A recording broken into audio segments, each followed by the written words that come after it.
All right, Mark Richards, it is such an honor to have you here for the Killer Cross-Examination podcast. I mean, I can't tell you how excited I am to talk to you. Thank you. So I have to start. Tell me about how you got involved in the Rittenhouse case. I mean, that is one of the biggest verdicts, I think, in recent history. And I know that there was a change, the way the case began with the lawyers in the beginning, then ultimately with you and your involvement. Please, tell me how you got involved and what that was like. Well, that was kind of a story unto itself. Back when about 3 weeks after this happened, I was contacted by an attorney from Virginia who was working with the defense, the initial group, a woman by the name of Marina Medved, who asked me if I was interested in being involved. They were looking for local counsel. And I told her that, I was somewhat interested in the case. I wasn't really interested in being local counsel, if that was the sum and substance of it, because I've been a lawyer for 30 years, and I've been local counsel in a few cases, and usually you're getting into bad situations that you can't control. And so I was very hesitant about that. And she goes, well, would you at least, meet with John Pierce? And I said, sure, I'll meet with him. So he flew in to meet with me, and we met on a Sunday in my office.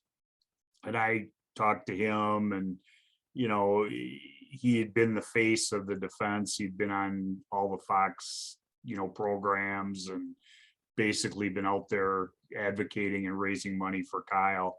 And we talked about a few things, and I told him if it was more of a co-counsel situation, I would be interested in it, but if it was just to be local, I wasn't that interested. And he said, well, that would seem to be appropriate. And he said, do you have any questions of me? And I said, yeah. And what was that? I said, how many criminal jury trials have you ever tried? And he was honest, because he said 0. And I kind of explained to him that I didn't think this was really the case for him to learn on.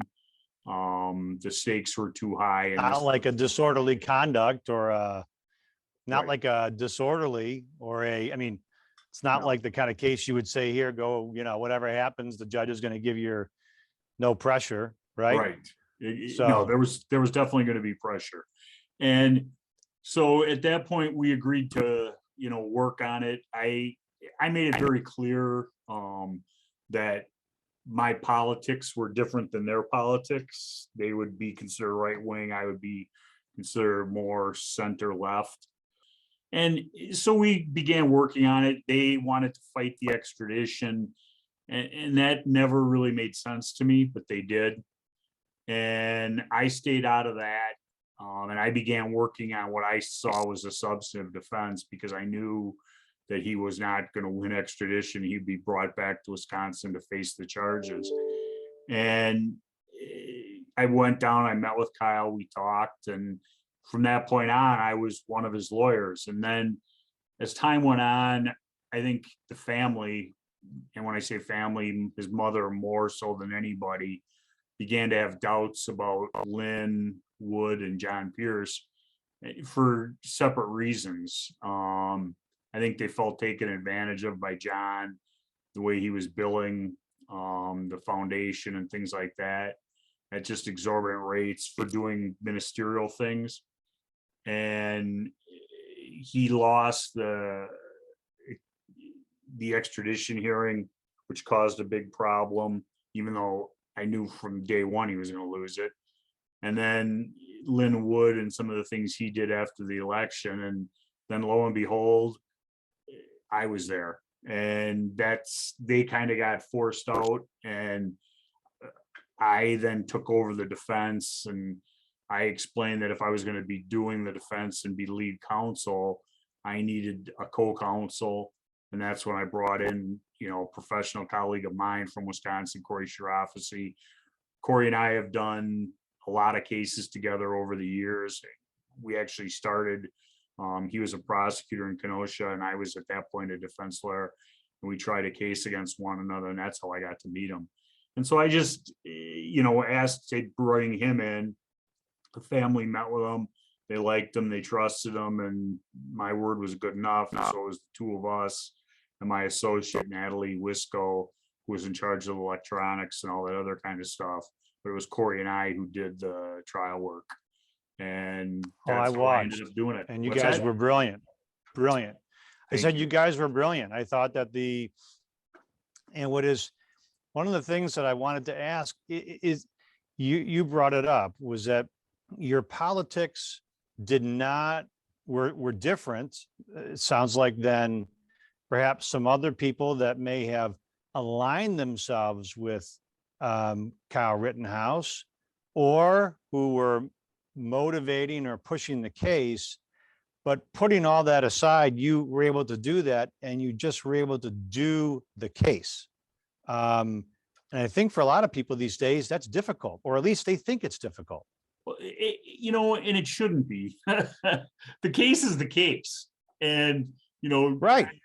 I took heat from, both sides for some of the things I said during the case. And I never looked at it like, I didn't worry about what people thought. And some people believe that, some people don't, but I didn't care. All I cared about was getting what I perceived or what I hoped was the right result. And that was an acquittal for Kyle. I didn't necessarily believe when I started that was necessarily that likely, but the more we worked on the case, the more we found some of the video gold that was out there. I began to believe that, walking them was possible. And then after we did the mock trial, I don't want to say it was that I believe it was a high probability, but I believe we had a really good shot. If everything went our way, we picked a good jury and got the facts in the way we wanted them, which we did. One of the things that I wanted to sort of, there were so many issues and distractions and side issues, and there was so much, and I have to delve into a few of these. So, for example, there was a ton of media coverage in the case. The judge seems like, he himself became a dividing rod for many people in the way that he was reacting. The prosecutors themselves at different times, if body language could, well, it does speak, but if we could tell anything just without even looking at you or the witness and just watching the way the prosecutors were reacting, they had a look of their body language just resonated defeat. And then there were stories about, was there a story about jurors that were being potentially, there was some newscaster that may have followed a juror or that was nearby a juror. A producer from NBC. I mean, it seems like, so what was it like trying this case? You're a local guy trying this case in that backdrop where once the cameras and all the noise is gone, you're going to return to that courtroom, I presume, and resume your career representing clients as you have. What was that like? It kind of, you have to live in the moment. And if I said that I didn't think about the publicity, I would be lying. But I honestly did not believe it was going to be near as big as it was.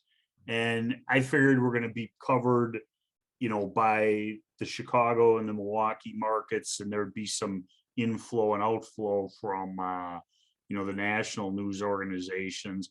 And when I got to the court on Monday morning when we were starting, and you saw the news trucks out there, and I talked to the media coordinator and I asked how many people were there, and she goes, well, there's 37 different news organizations with credentials. And, NBC had 6 or 8 people there. So there was a lot of people. And, in any trial, you take some blows, you give some blows, you just have to absorb it and keep going. And I think we gave more than we took, which as a defense lawyer, that doesn't happen very often. You're right. You're right. Usually you're sitting there taking the body blows and you just hope you can hold on till your magic moment, whatever that's going to be. And sometimes it never comes. That's right. That's right. We're doing a lot of rope a doping. Exactly. Once in a while you get a good punch in. It's Right. rare. I mean, and I will say this. So I'm going to pay you a compliment, but I want you to comment on this. It seemed to me, if I could turn the sound off on the case, right? If I was, and I didn't identify who, when I was watching the different video clips, who was representing who.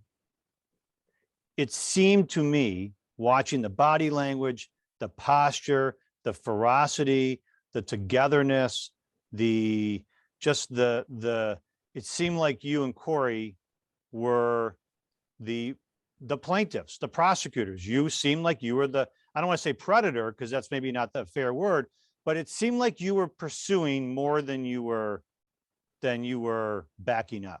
I think that's kind of true. And as a defense lawyer, 30 years ago, I was a prosecutor for 4 years. And that was, to me, it was invaluable. I learned how to control a courtroom. I learned how to walk around a courtroom and not ask for permission, maybe some of those little things, and try and impose your presence on those 12 people. And I think Corey is the same way. And we had stuff to work with, so we were able to look that way. And one of the first things I learned in law school was, you go up to that sidebar, and because the judge is going to yell at one of you, and you might be the one who gets yelled at, but you walk away from there smiling like you just won. I mean, so much of what we do as trial lawyers is perception and trying to look comfortable in that courtroom, even though sometimes we're not very comfortable. And I think in this trial, obviously, I've never done a case that was televised gavel to gavel. I've had coverage before, but to see some of the memes and some of the snapshots of the trial that were put on the internet, of like when Krause did this to his forehead, I mean, you don't know. I guess as a trial lawyer, I'm not sitting there watching the prosecution table, but right. To see it after the fact, it obviously brought us a little bit of happiness. Okay, so some things, and I have a couple of clips, but I saw, first of all, I thought Corey did a brilliant job cross-examining. Grosskreutz. Gage? What's his name? Gage. Gage Grosskreutz. Grosskreutz, is that how it's pronounced? Yeah. Okay. I thought he did a fantastic job. I thought he did a brilliant job. I thought that he was appropriately, I got a sense of his style during that cross-examination. And then I know that you were cross-examining. I want to make sure I get his name right too. You were cross-examining at one point, I can see you right here, Richard McGinnis, who was another reporter. And so I'm just going to tell you I'm going to show you a clip, and you're going to chuckle in a second. But I watched this, Mark, and before I knew anything about the case or anything about the details, as we started to hear more and more about the case, it seemed like I know this is going to probably catch some flack, but it just seemed like a self-defense case. That's what it seemed like.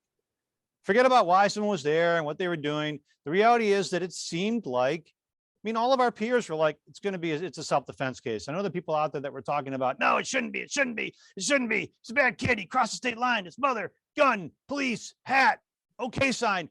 But in the end, when you just pixelized in, and we'll talk about that in a second too, but when you just focus on the pixels of the moment, it just seemed like a self-defense case. Someone grabs a gun and you're going to defend yourself instinctively.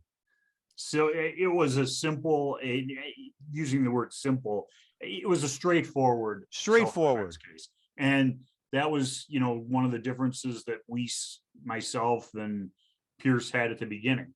He wanted to go with the unregulated militia argument, which, did not fit the facts, would Hold never on. have He worked wanted in front of the judge we were in front an of. We didn't want to make up unregulated a militia. defense.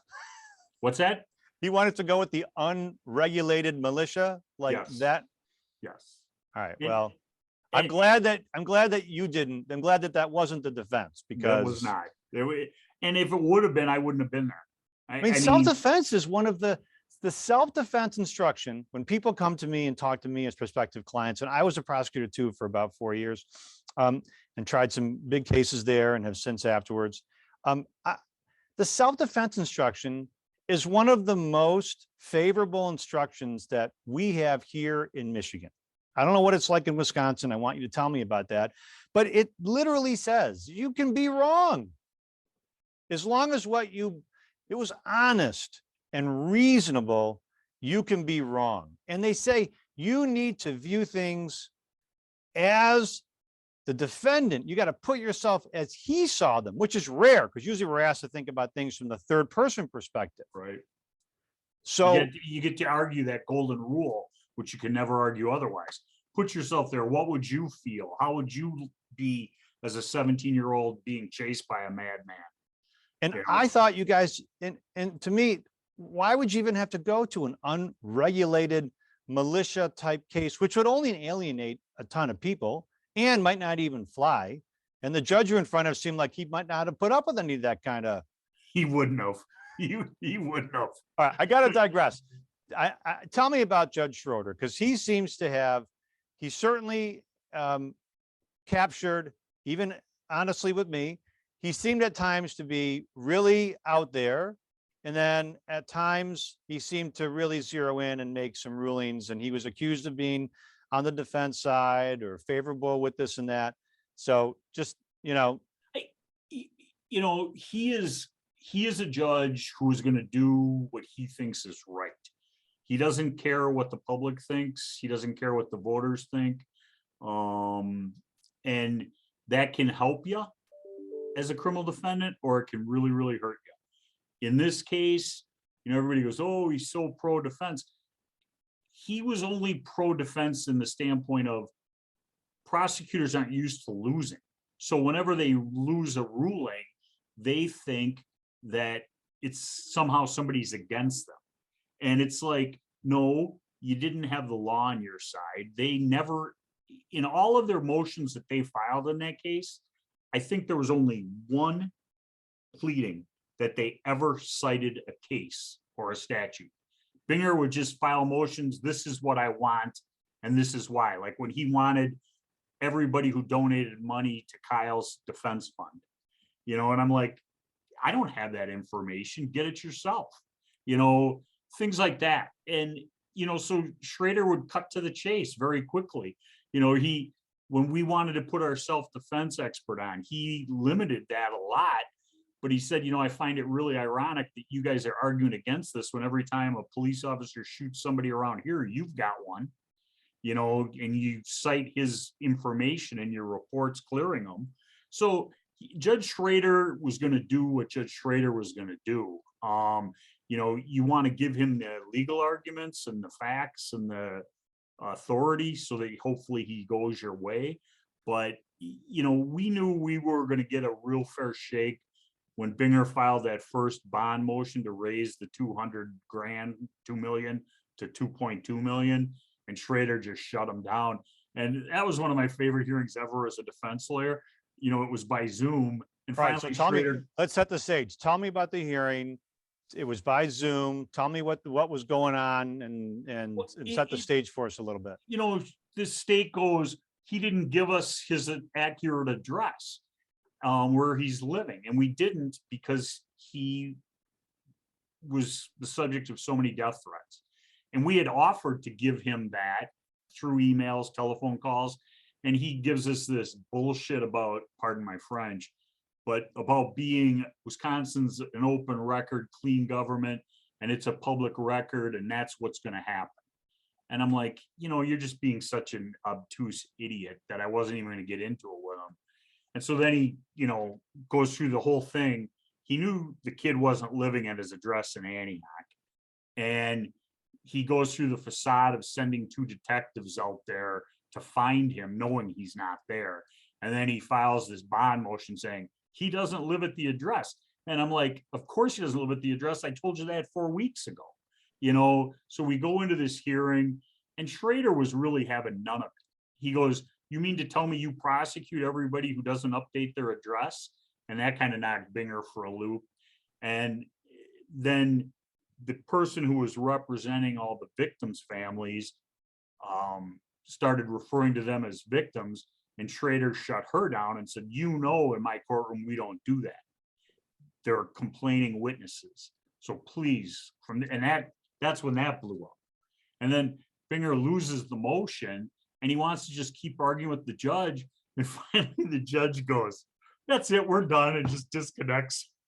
And I was like, yes. All right. So I digress, because usually in these, massive, giant, high profile, high stakes cases, we see the best of the best sort of matching up, the old Oklahoma drill, you see, all right, let's go, best on best. And you get the best, Michael Orr on one side, and you get the best, defensive guy on the other. I mean, clearly you and Corey were really ready to do what you had to do in so many ways. Tell me what you can about the prosecution team. I have to imagine that, I don't want you to disparage the guys, but I have to imagine that there are some fantastic trial prosecutors in Wisconsin, in the Attorney General's office, and just how? I mean, I think it shows the nature of what this case was, and they rushed to charge it, and they were never going to look back and reassess their positions. So the district attorney, who, let's face it, this case didn't get charged without his approval. Common sense, judgment, knowing what a micromanager Mike Gravely is. Okay. And Corey and I both worked with Mike Gravely 100 years ago in the Kenosha DA's office. He's been there that long. And so Gravely, as any politician, doesn't want to be a part of a homicide case that's going to have this amount of publicity that could go south. So he gives it to Binger.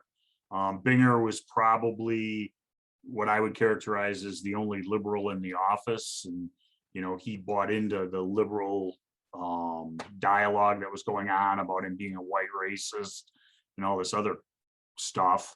And so he ran with it. The other guy who was initially brought in was the old DA's kid, guy by the name of Jason Zaff. And I can't say that he left because of this case, but he left in the middle of the case and went into private practice for a civil litigation firm. And then there were 3 other people who were told to do the case, and they said, if you put me on the case, I'm going to quit. And I heard that from a couple of different reliable sources.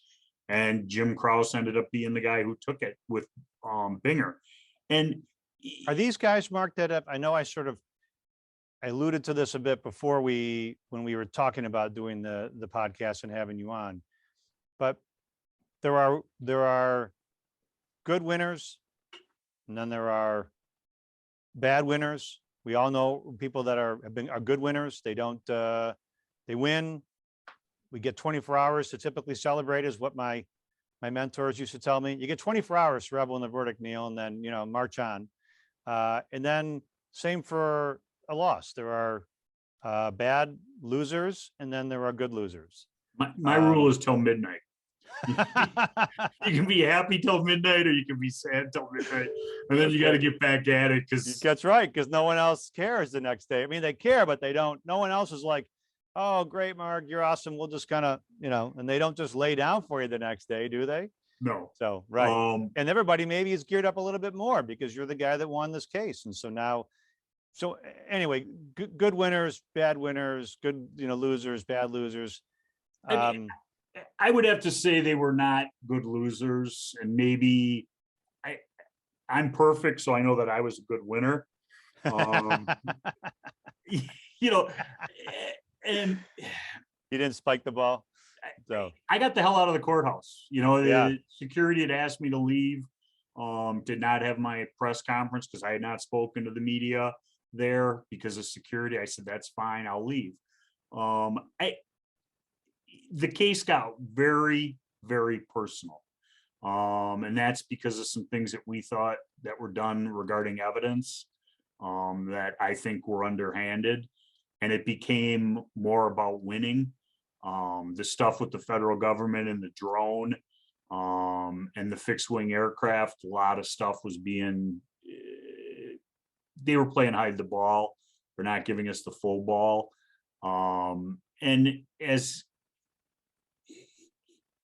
it's a kid's life, and if you want to go after them, go ahead, but do it fairly. And I'm a firm believer in that. I mean, I've had some knockdown drag out fights in state court, federal court, and I've won some, I've lost some. And there's been attorneys who, at the end of it, I lost, I still shook their hand. This case wasn't that way. And there were words exchanged during the trial. One exchange with me was reported in the newspapers and on television. I wish I hadn't have said it, but you know, if that's the worst thing that I did that day, so be it. you know, so I want to, I heard at one point, so the jury was out for a bit. Oh, longest Um, case ever for me. Yeah, tell me about that. Longest case for an acquittal or longest case period, regardless for Period. you? 24 hours of total deliberations over 4 days. And I wasn't expecting a quick verdict, but Wisconsin juries are notorious for being fast. So Why is that? Why is that, do you think? they just cut, you know, just, hey, we picked the jury for this case, one of the more complicated cases and issues. We did it in a day. You know, the judge was like, this is how fast you're doing it. And he pushed us. And I think that carries over sometimes to the panel. Did he give you voir dire? Did you get to talk to the jurors and give you voir dire, individual We voir were dire? each side was given 2 hours after the Okay. judge did the questions. And then there was a little bit of time in back for the ones that had to be followed up on. Did you use juror questionnaires beforehand? Did you No, have? he didn't give us jury questionnaires. Wow, Both sides wanted jury questionnaires and I he wouldn't bet. give them. And he also said, you can't ask about this, you can't ask, I mean, he limited the topics that we How could important ask. was the jury? How important was the attorney voir dire to you in this case? I think it was the case. Tell, I mean, tell me about that, because there's a raging debate. You know, some judges don't want us to have voir dire, right? They want to be able to pick the jury in 2 seconds. Anybody got any problem with that? And then if one person starts to timidly raise their hand, you go, Mr. Rockind, what do you mean? You don't think you should get a fair trial? You don't think it? Your Honor, I'm sorry, I'll put my hand down, right? Yeah, and with this case, and then we lawyers want voir dire because we want to. I want to look at them. I want to talk to them. I want to see how they react. I want to get them to open up. I want to see who the leaders are and who are the followers and who is maybe hiding something and who's not. I want that experience. and I think we had an advantage in voir dire over the government because one, we had mock tried it, so we had a profile of a jury we wanted, and then the 200 people approximately who were in the potential jurors, we had background information from Vigilant on every single one of them, and that was invaluable. So we had their keywords, we had all their social media, everything. And you know, before I signed off on having that done for our jury consultant, I said to her, I go to Joel and Demetria, I said, run me, because I wanted to see the information. She's great, by the way. I haven't met her, but I think I talked to her one time, perhaps, and I know some other people who've worked with her. I know that she's great. No ego, a true team player. You know, when I was working on my closing argument at the end, putting it in final draft, she took all my notes without asking and she typed them up for me. I mean, you know, that just, she wanted to be a part, she's doing it. She was a joy to work with. And, you know, but she got my Vigilant report and I could then kind of self-check, you know, is this worth the money we're going to spend on it? And I looked at it and I thought, yeah, it is. And I don't have a big web presence. I don't, you know, go on Facebook or any of that. I use it to snoop on people, but this information that gave us, we could tell what politics everyone was. So we didn't have to ask the questions that would kind of flesh that out. And I think a mistake, and I'm sure the prosecutor would disagree with this statement, but I don't think it's open to interpretation. We picked the same jury. We wanted a law and order jury, which as a defense lawyer, you usually don't want that. In Kenosha, it's kind of a purple 50-50 county.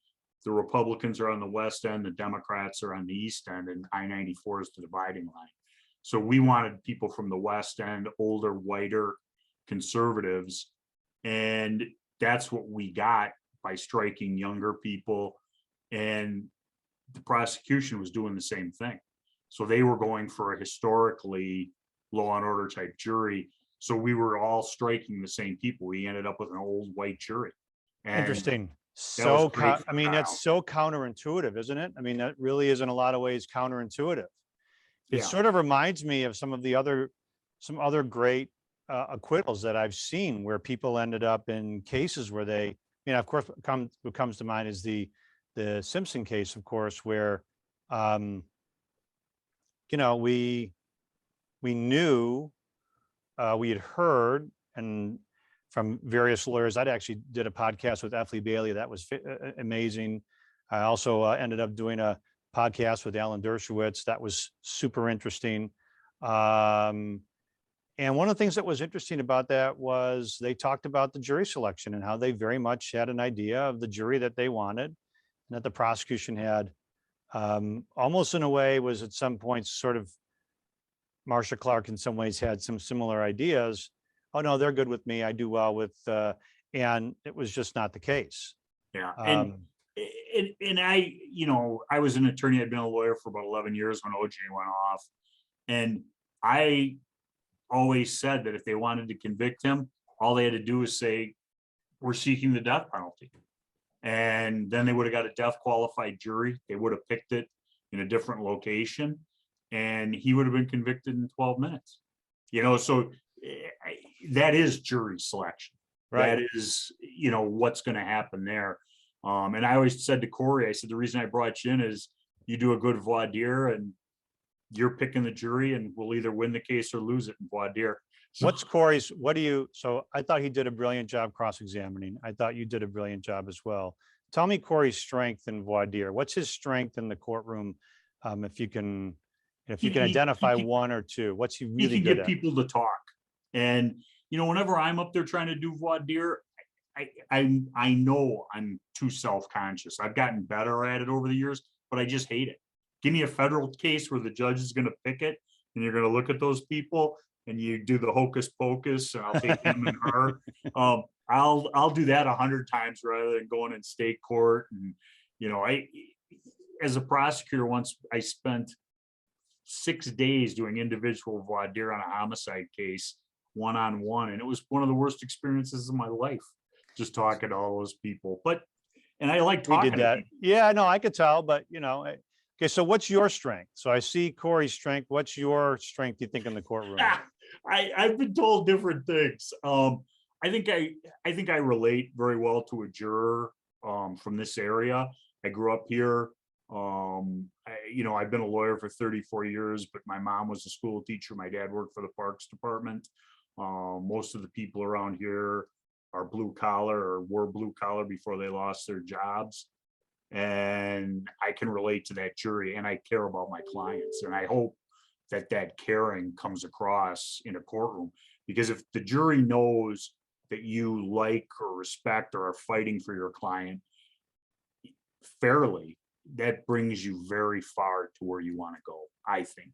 Do you think, and I'm going to show you a clip of you cross-examining and show a clip of Corey cross-examining and get your impression, but do you think that you could sort of identify your style of cross-examination? Like there are so many war stories from this case, right? I mean, there have to be so many that you could talk about. But what's your style overall? What would you say? Are you more pit bull, aggressive? Are you varying speeds? Are you a knuckleballer? I'm aggressive. I try, everybody has their own way they write up a cross examination. I just have my topics, and I change my cross examination. And I know people say you shouldn't do this, but tough, I do it based upon what I think hurt me, and I want to get off on a strong foot. It's not like I'm going to ask, could you please spell your name again for me? I didn't get it the first time. You got to go right in there for what's going to hurt them. And, you might not lead with your best, but you want to lead with something that's going to put them on notice that you're in control and they're the ones who are going to have to pay attention. Damn right. And if you Absolutely. do that, I think, and the control issue, which they teach you, it's important, but it's also, there's times where you ask the why question because they can't answer it. There's times where you give them a choice because either one you win with. Right. You know what Mesereau said? I had a wonderful talk with him, and he's like, you want to win the big case, sometimes you got to take the big risk. Right. And we talked about a why question that he asked in a case, and he asked a question in Michael Jackson's case, and one of the accusers, well, why? And they rattled on and rattled on. He goes and rattled on, and then at the very end, he goes, you never said that he was dangerous. Of all that, of all the stuff he had talked about, and he said, sometimes you gotta, and there's the other things. Leading questions are leading questions, but they're not always, isn't that correct? Like you can ask a question, and I have a clip here where you were literally, and I'm gonna show you, it's pretty funny. You were questioning this guy, Richard McGinnis, about a statement, and I'm sure you remember it well, where you were questioning him about a statement that he had made. He made it in court. He talked about it with the prosecutor. He said, Bigler, is that his name? Bigler, the prosecutor? Now you threw me. Binger. What's that? Binger. He made he asked him a question. He said at one point, and he reached for the gun. And I knew at that point that something was going to happen, and Binger tried to sort of massage the guy away from that. And this is how I'm going to take you right to that point. And it's really pretty fascinating. Let me pull it up here and see if I can get it up here and ask you about it.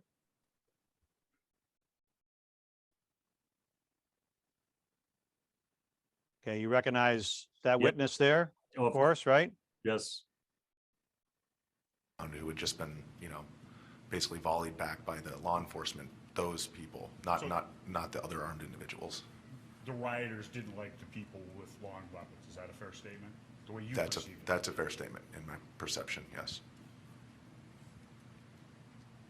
I think it was also additionally that I was referring to the fact that he was shouting medical, and that people were looking at him negatively, kind of like angry when they heard, him, and then saw presume his weapon or whatever it was that made them mad. I didn't mean to cut you off. I apologize. That's where you talked about the duality, a medic having a gun, correct? Correct. Okay. And he might not have perceived the problem with that dual role based upon your conversations with him. Yeah, he might not have perceived. Now, when you're talking to him at this point, are you guys talking about Kyle afterwards or by Gage? Are you guys talking? What is that? What is the content of that before I play the clip? It was Kyle's role that night. And Kyle, I think incorrectly and naivete because of age, he believed that as long as he was there saying medical and actually trying to provide medical aid, nobody would have anything against him. What he didn't understand was the rioters or the hardcore demonstrators didn't like people with long guns. They didn't like anybody who was with those groups. They didn't care whether or not they were calling themselves medical. And so Kyle felt as though as long as he was offering a service to these people and not discriminating, everybody would be fine with it. And that was really kind of borne out when the whole thing started down at Car Source 3 and Rosenbaum runs after him. And this is all on tape. And Kyle kind of holds up his hands and goes, friendly, friendly. Right. Rosenbaum didn't care. Rosenbaum hated the guy, wanted to get his gun and kept chasing him. You know, so that's what that was directed at. Now, if you look behind, this is you here at the podium, right? Right. I'll read from your statement at page 20. And there were other people who were moving very quickly, and I noticed two guys who were moving quickly. One of the ones was the guy who ended up, I guess, getting shot and dying, and they were moving towards him. So he was, according to what I saw, trying to evade these individuals. Yes, Okay, so one of the individuals is the guy who gets shot, Mr. Rosenbaum, correct. and the other one is somebody who to this day you would not know who it is. No, yeah, it was dark, and it was very difficult to identify. I don't think I could, no. And you had interviewed Kyle before this shooting, maybe 15 minutes? It was like 14. Okay. Yeah. I'm off of I had sorry. I have the metadata Okay. in my phone, so Okay. according to the metadata on the phone, it was about 14 minutes. Okay. And when you met Kyle and you interviewed him, he was not menacing to you, was he? Beyond that he had a weapon, no. Okay. So what was menacing was the weapon. When I said menacing in that context, it was the situation that was menacing, which is a number of armed individuals. And specifically in that instance, I was most nervous about the individuals on the roof because I couldn't see them. So it was just more concerning to me because at least, you know, the folks on the ground, I could see them. Okay. And Kyle was one of the ones on the ground. Yes. And the interview which Mr. Binger took. So this testimony you're getting is really sort of playing into your theory of the case, which is that it was a relatively chaotic scene, but person to person, even this guy, Richard McGinnis, was not fearful of Kyle because of the way Kyle was acting. Right. And he had a lot of footage of Kyle and, you know, working, giving medic, being appropriate to other people. And there was some footage that he had right when they left Car Source, and he runs into a guy who was referred to as Yellow Pants, and Yellow Pants confronts him and said, "You pointed your gun at me." And this was something the prosecutor relied on heavily. And Kyle goes, "Yeah, I did." But it was so clear that he was being sarcastic. You know, like, "You're crazy. I didn't point my gun I at don't you." understand this. How is there a case in which, I mean, put aside your feelings about one person or another, right? How is there a case, one of the biggest cases that's happened in one of the biggest stages, and we're referring to a guy as Yellow Pants? It was, I mean, it's like, you know, we didn't know who some of these people were. So I'm not, that's not your job. I mean, you're it is my job. I was the one who named them. I named Yellow Pants, and I named Jump Kick. I initially called Jump Kick Man Jump Kick Boy, and that was inappropriate. So we changed it to Jump Kick Man. but you're, you know, in a way, and I used to, you know, the old joke was that a laughing jury is an acquitting jury, but you know, it's a serious case, serious subject, a lot of serious backdrop, obviously. But that even goes further to show, in my opinion, looking at it, I mean, you're just setting, I mean, you're even setting the names of the people and when everybody starts to use those phrases, like, I mean, you know, it's like a tug of war, but you're setting the stage. Well, and the prosecutor was going nuts that we were calling him Jump Kick Man, and he wanted to start calling him something else. And he actually attempted a couple of times during the trial to do it. I'm like, go ahead. The jury already knows who we're talking about. Right. You know, and right. So then you're just, but it helped our narrative because it's what we're saying he did. And they kept saying he never actually kicked them. never hit him in the head, even though the video showed it clear as day when it was slowed down. And I'm trying to find, there's one clip From, and referred to the menacing word. where you had literally rioters didn't asked him like about, people with long weapons. Is that a fair statement? The way you That's perceive it. a fair statement in my perception, I'm yes. looking for this, From the first instance. Correct. That was, let me find the he was one. kind of, If I can't he find could it. conceivably have continued, but it seemed to me, my perception that night that he, You know, in McGinnis, had as you entered look a for the bit of a clip, dead end, and or at least he felt was a that way. straight And he witness. He met with us. I flew out to New York and met with him and his lawyer. And he gave us 3 hours of his time to answer any questions, take me through the whole night. And that was, it was invaluable. You I know, bet. he goes, I'm just here to tell the truth. I'm not here with an agenda. And I really believe he wasn't. I mean, there were moments when you look at just the way that you know, you're questioning him, and there was a moment where they, and I'm going to try to find it, and if I don't find it, I'll find it eventually. But there was a moment where you were questioning him about what he said was in his statement. And one of the things that was in his statement was that he believed that he said to you that who was shot. We're talking about was it Rosenbaum. Rosenbaum? That Rosenbaum grabbed for Kyle's weapon, and that at that moment in time, he believed that something was going to happen, right? That there was going to be I mean, you got a guy who's literally there telling you that from his perspective as a guy on the ground, not even in Kyle's footsteps or in his shoes, that he's feeling like, Well, and that was Binger goes back on redirect and goes, Mr. McGinnis, you don't know what was in Mr. Rosenbaum's mind. You don't know what he was going to do. And McGinnis goes, you're right. I don't. But I do know that he yelled, fuck you, and then grabbed the gun. You know, it was like, it was just perfect for us, because it was like, you could say anything you want, all your little lawyer tricks. He goes, I know what I saw. You know, I mean, he didn't absolutely use those words, but it was. and I'm not trying to minimize like any loss of life here or anything else, but you know, at some point you would almost wish when you're watching that. Like I watched Binger. At one point he was doing this, and then at one point you asked a question, and he almost was going to try to stand up, and then you questioned the witness gave the answer, and he sat down, and the guy next to him is like, you know, he's got his head buried, Krause. And then I watched Corey cross-examine, what's a Gage Grosskreutz.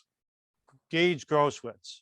And that was another, I thought, really, I'm going to put it up just so we can see who we're talking about here. But Corey has who do you think was Gage?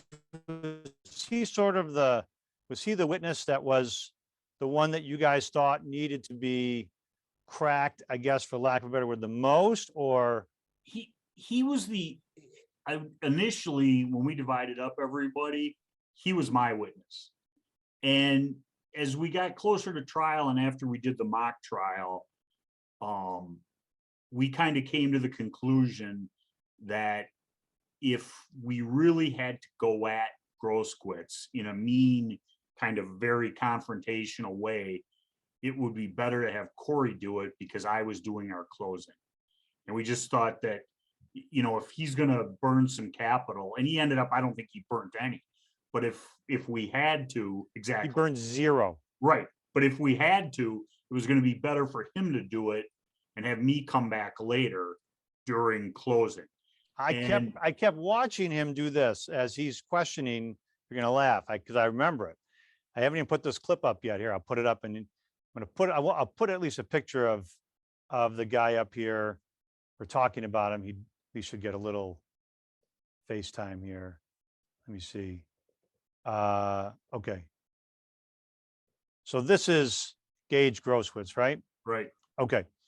So, I mean, put aside that I'm sure he didn't take the stand And just when he walked in with the appearance of the, I mean, I'm sure that the jury was like, what's going on with that guy? But, you know, it's not right out of central casting for like the perfect eyewitness. Okay.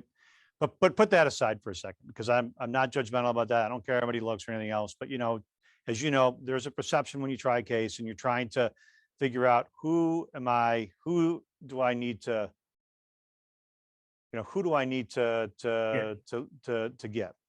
So, but every time Corey, and I'm going to call him that for a second, every time he had his readers,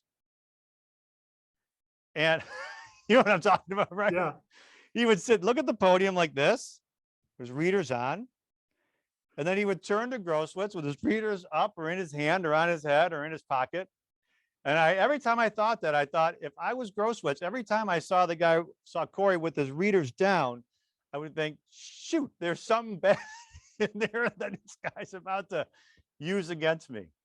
I mean, that's how it looked to me. So, and Grosskreutz was over prepared and under prepared. I mean, his ability to answer the questions, he felt, as long as what his attorney told him, you know, when you're answering the questions, look at the jury. I mean, he was like on a swivel, and it just became so transparent that it looked fake. You know, I can't stand when witnesses do that, by the way. It's terrible. And every time they do that, I usually call them out on it, or I try to make them and I'm sure you guys do the same. You almost try to dramatize it. Yeah. I'm over here, sir. He was doing it so much he didn't even have to do it. You know, he was like, oh, and so it was that way. And he had so many problems because he lied about the gun, you know, and so no matter what he said that night when he was interviewed, he refused to take responsibility for having a gun in his hand. And so that just brought everything he had to say into so much. That was one of the things to touch back on a point you made earlier, Mark, a very good one, that you and Corey didn't necessarily have to lead him. You could almost in a way give him an option, because there was no answer that was safe haven for him. Correct. No safe haven for him. Okay. I thought brilliant stuff. All right. A couple other questions. So two things I have to ask you about. I would never forgive myself if I didn't. I mean, I would forgive myself, but I want to. One, there came a point in time during the cross-examination when Binger was cross-examining your client, and you and Corey were losing your tops. I mean, got to the point losing your top. I mean, I'm like, you guys were, and the judge was not pleased with, and you just had to know you were, what's the old saying? When you get an opponent, you want to kind of step on it, you know, break his leg, and then you want to lean on him some more. I mean, you guys were really leaning because you believed that he was touching upon Kyle's right, one, to confront his accusers, two, to preside, to sit and watch the entire case and not say anything, and three, to then to his pre-arrest and then his pre-trial silence. Walk me through that, what that was like. And it seemed like you were almost telling the judge at one point, like, why is he doing this? This is not necessary. Well, just cross the guy and sit down. Yeah. I mean, there were so many motions in limine regarding areas of inquiry that were blocked before the case, before Kyle even got on the witness stand. And that was one of the reasons when we did mock try the case, we had two jurors that saw Kyle's testimony in cross, and we had one set of jurors that didn't. So we could kind of gauge who was going to move the needle. And Kyle moved the needle very much in his favor with the two that saw him testify. So that was an easy decision. But when it came to that, he was specifically told he couldn't go into any of this stuff in Texas. He couldn't go into, not Texas, Chicago, 2 weeks before. And he immediately went into it. It was the first area of inquiry. And that was after he'd been getting his teeth kicked for over a week. And we were very convinced at that point he was trying to provoke a mistrial. And he wanted to get a do-over. And that's when the judge went nuts, took them apart. And I spoke to the jurors after. 3 of them were willing to talk to me, and they knew something was going on. They didn't know exactly what it was, but they knew someone was getting yelled at. And based upon when they came back in after being out the first time, almost an hour, and he goes, objection sustained, Mr. Binger, move on. They knew it was Binger who was getting yelled at. And then Binger goes right back into it and they get excluded again.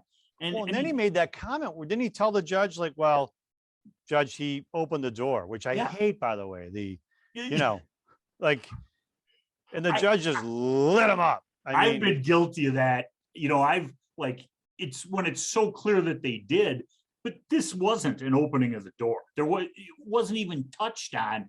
That's just what he was going to do. And that's when it was like, okay, games are on, he's going to start pulling this, but the judge shut him down so quickly. And, you can't go into talking about his right to remain silent. And the fact that, so he just cut him off, but it was, and I know some judges who wouldn't have done that. They would have let the prosecutor do that. Yeah. So as we were watching more and more of this case, Mark, we started getting the impression that this was sort of the old prosecutors believe they should win every case and that the court should bend to their will and let them do whatever they want because they're the prosecutor. And it just wasn't going that way. And then he kept on trying to, I'm doubling down. You are? Yeah, how many cards do you want? 5. You're like, you want 5 cards? Yeah. And I'm going to go all in too. And here's my watch and my, he was just throwing it all in. He had nothing to lose, so, and I think a desperate person. He didn't. He did it. He had nothing to lose, maybe as a trial lawyer, but it was a bad hand, kept playing the bad hand, and you're a prosecutor in the end. And so, you get stuck with a bad hand, you get stuck with a bad hand. I mean, you play the hand out the way it is. But and this was the other thing that, and some people are aware of this, but if you do a lot of criminal law, this case was the rarity. And I think I've had maybe 4 cases like this in my life. There was not one discussion ever regarding any plea agreement, plea offer, or anything. It was like, I wasn't going to talk to them about it because I know what their offers usually are in homicide cases and they're bullshit. We had a good defense. We're going to go forward with it. And if they wanted to come and talk to me, I'd be happy to talk to them, but I wasn't going to seek them out. And that's what we did. And how did you end up, Mark? There became another big issue. And I was watching so neither you nor Corey, I'm not a card player, but in trial, I try to be, but there are moments where I could tell you guys were, Corey had his hands on his head. You guys were at one point accused of giving Kyle signals and, he's telegraphing something to him. He's giving him all of that. And then the other was when the 2 exculpatory issues, sort of the one about the pixelized, the picture and the, what was it? The drone footage, and that came up. And then the other, you guys were, there was no hiding how upset the 2 of you were. No hiding it at all. And that was, the drone footage was outside the presence of the jury, 98% of it.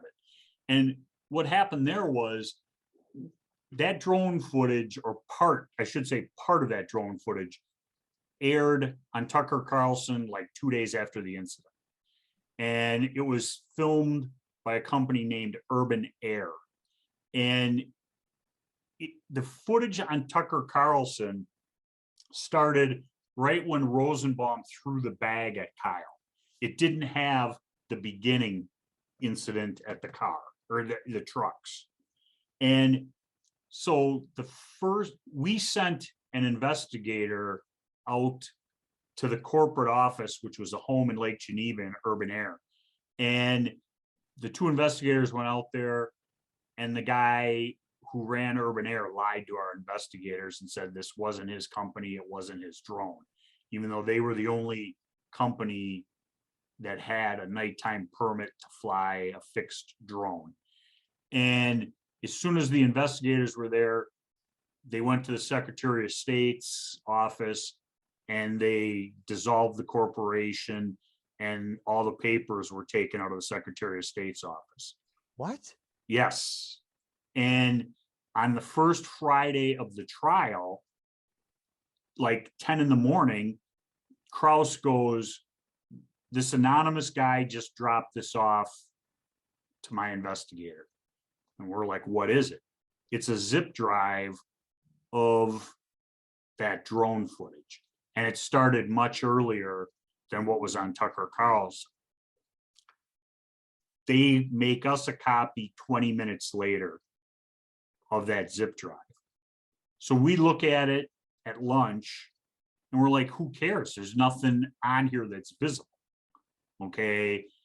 And all the video evidence in the case had pretty much been stipulated to. And I'm like, fine, we'll stipulate to this. It doesn't show anything. It doesn't hurt us.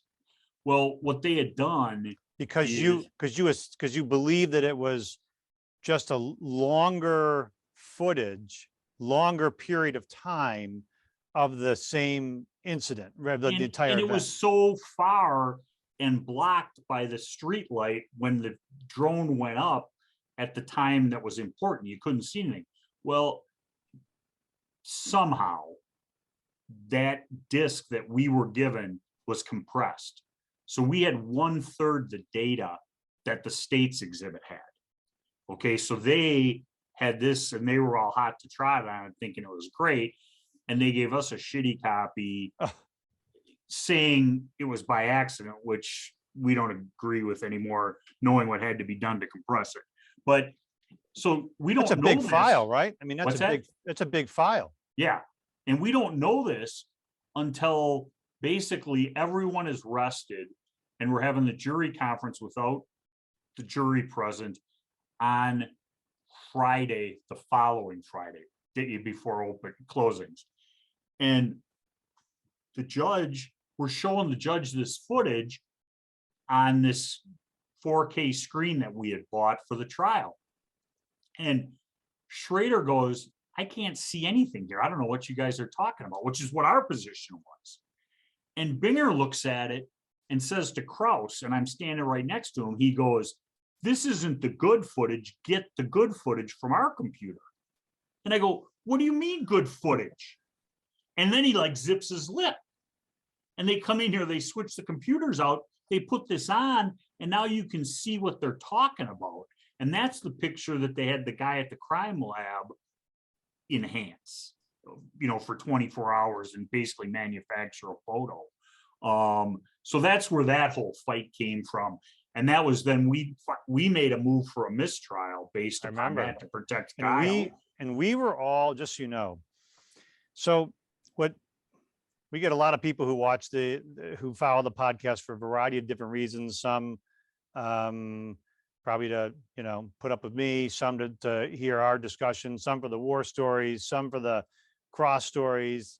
But people, and just some for the true crime stuff. But what they don't realize, what people don't really realize in some of these is that we lawyers, when it's not our case, we're all sitting there doing one of these things, right? When the jury's out, we're like, what is that guy doing? What does that mean? What does that mean? We're all, and in my office here, we're all talking about, wait, why is the judge moving for mistrial? Why is he, wait, the judge has said he's holding the decision on the motion for a mistrial in abeyance. While you were trying that case, we were dealing with our own exculpatory evidence type issues, some different cases that we had. And so we're glued in to what we're like, why is the judge not, why isn't he ruling? Why isn't he ruling? Why isn't he ruling? Why wasn't the judge ruling? Did you want him to rule, or did he just? He said he made a finding he didn't believe the prosecutor. Okay. Which is the second step of the analysis. Which is huge, by the way, which right. is the equivalent of someone saying that they found the fountain of youth. Right. So he said it, and he wanted this done. Okay. He said to the prosecutor, he goes, you guys are going out on a limb. You cannot walk back. He goes, and if what they're all saying happened, you're going to have a problem if he's found guilty of count number 1, which was Rosenbaum. And, so we knew we had that in the back.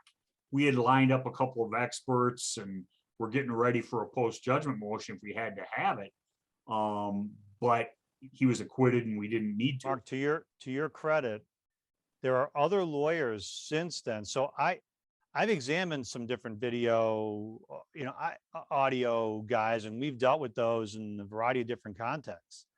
But when you guys started talking about and the judge even did it on his phone about, expanding and that, lights, I think, went on with people in a variety of different cases defending people about, it's not fair. You're just, and it's not the picture, right? It's like It's manufactured.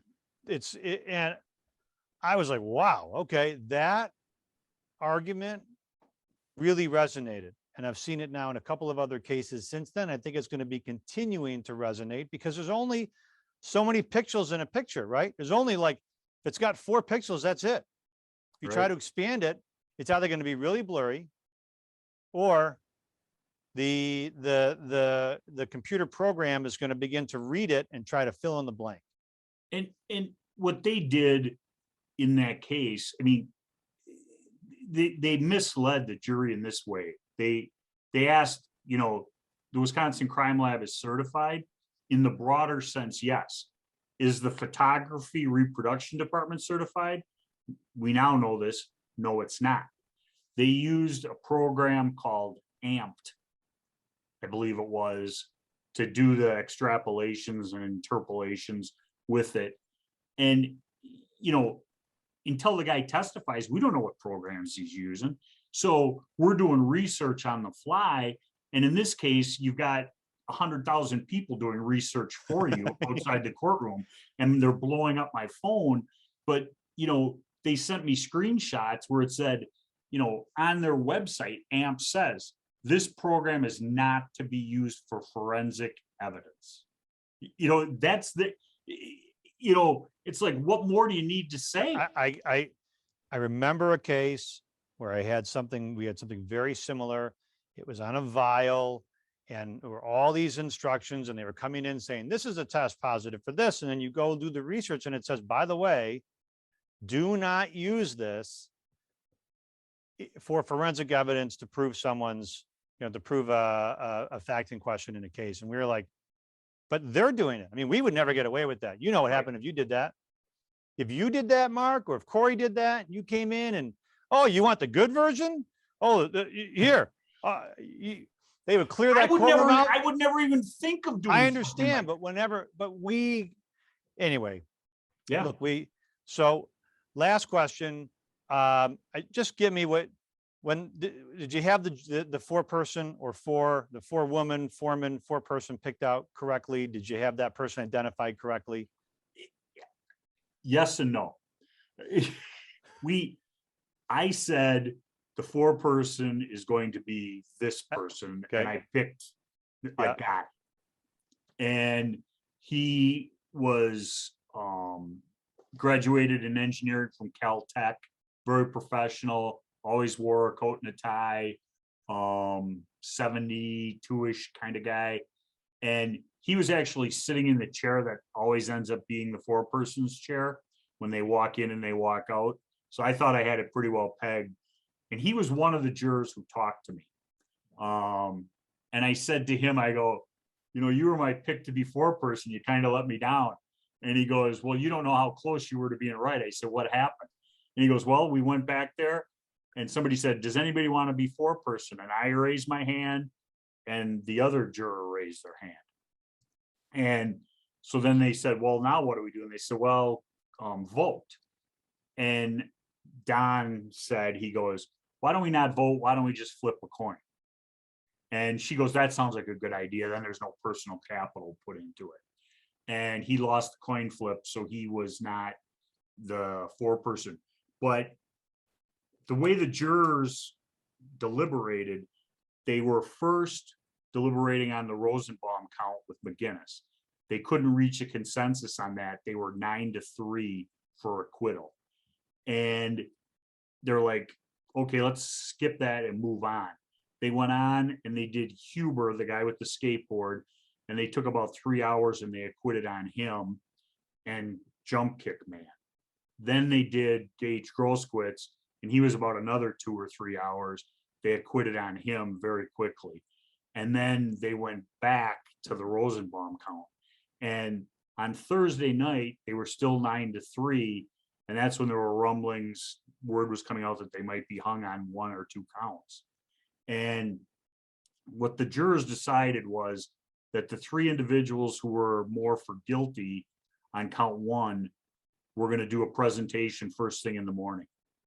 And they went home, and the guy who I thought was going to be the foreperson, he goes, I kind of worked through all the evidence. I put together this big flow chart. And he goes, at that point, I said, he's innocent. He's not guilty. He never said innocent. And he goes, so we went back the next morning, and I didn't want to undermine the 2 other guys. So I let them do their presentation, and then they asked me for me to do mine. And I was going to do my presentation. I said, well, I worked on this last night and I changed my mind. I'm not guilty, and this is why. And so he did his presentation, but from the other way, and the 2 other guys flipped, and then we got the verdict.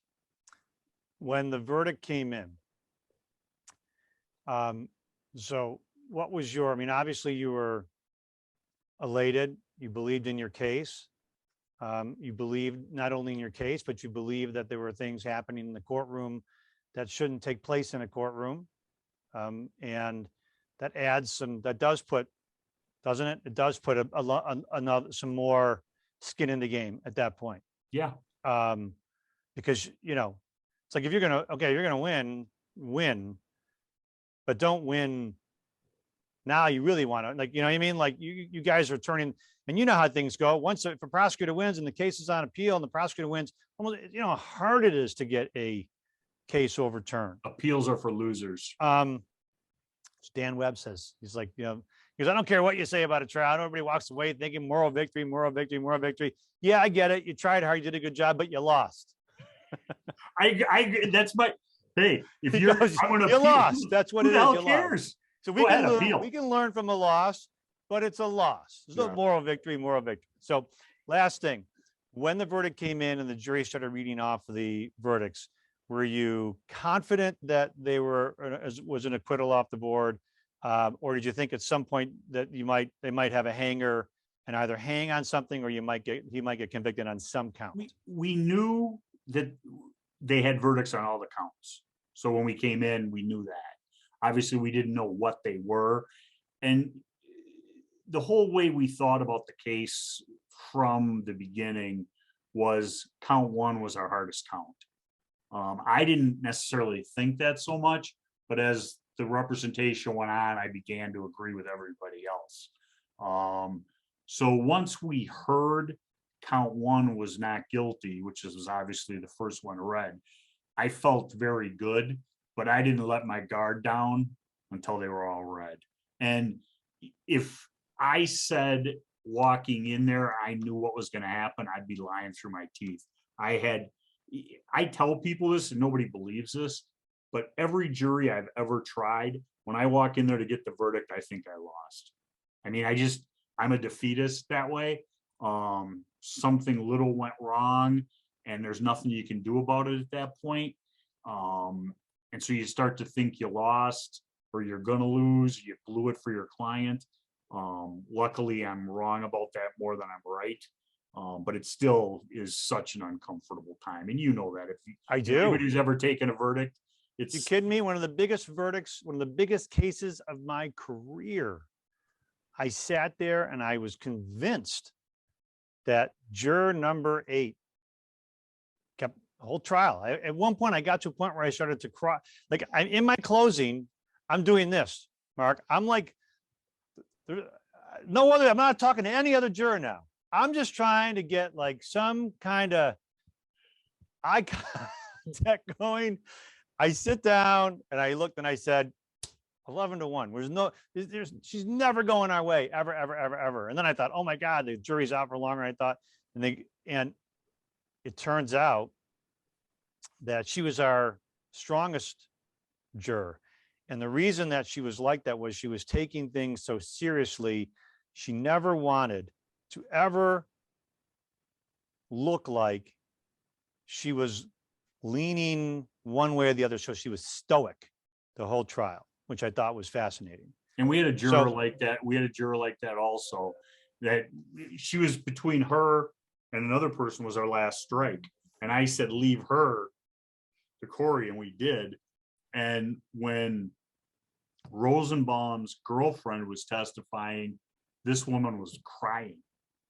And Corey goes, you blew it. She's bawling. You know,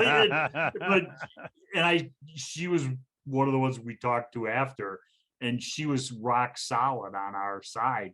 Amazing. And I asked her about crying, and she goes, it was a tragedy. You had to cry. And I'm like, that makes sense. That makes sense. It makes sense. And makes sense. But she was on our side from the beginning. She thought what he did was, perfectly fine. And I think she was a juror who might have, in a real lengthy voir dire, she might have been turned out, because I think if you asked the right questions, she would have answered them truthfully, and you never would have let her on as a prosecutor. Mark, my last question for you, and then I'm going to let you go. I'm glad we had a chance to chat here and talk and kind of go behind the scenes in this case. But Kyle Rittenhouse is certainly taken, in different respects, in different parts of society, he's taken, some have elevated him, some have lauded him, some have really bashed him. What do you think about, to the extent you can say anything, what do you think about that, or have to say to anybody that has expressed an opinion about him publicly about all of that? Because there's been a lot of it. Oh, people, I know Kyle as a person, starting out knowing him as a client, but you spend as much time as I did with anybody, you get to know him. And he's a respectful young kid, and the right wants to use him as a vessel for their agenda. And the left, I think, wants to use him as almost an anti-vessel or an anti-hero. He's a racist, he's this. It's so much easier as a society if we can slap a label on somebody and then just expect him to react or to live up to that label. He's a kid. I don't think he had any appreciation that evening for the dangerousness of what was going to happen. And he's admitted such to me in meetings and talks we've had, without going into particulars. But, and it's what made it so hard. You can never turn the hands of time back, and the reason that this case, I think, took years off of my life, is we knew if that kid got convicted of one of those charges, he goes to prison. And with the label that was attached to him, he wasn't coming out of prison alive. He would have been killed in prison. And we had not that specific conversation, but those types of conversations with Kyle, because we're not doing our job if we're not being realistic and telling him that could happen. And it was not a pleasant conversation, but he's doing what he's doing. I don't necessarily always agree with it, but I like the kid. I don't think suing everybody's necessarily the right answer. I think we all sue too many people, but that's why I'm not a civil lawyer.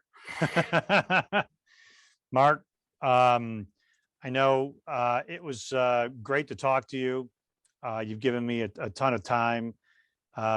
This was like I don't want to call it a career case, but there was so much on the line for so many people.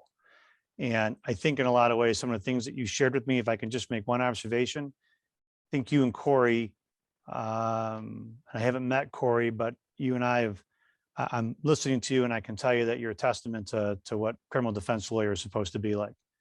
You're supposed to be able to get in there, fight for your client, dig in. You're supposed to be able to withstand and stand up to the powers that be. It's all that separates our individual clients from whatever is out there against them. And to even do it where there's political backing, all of the stuff that was going on, the all of that.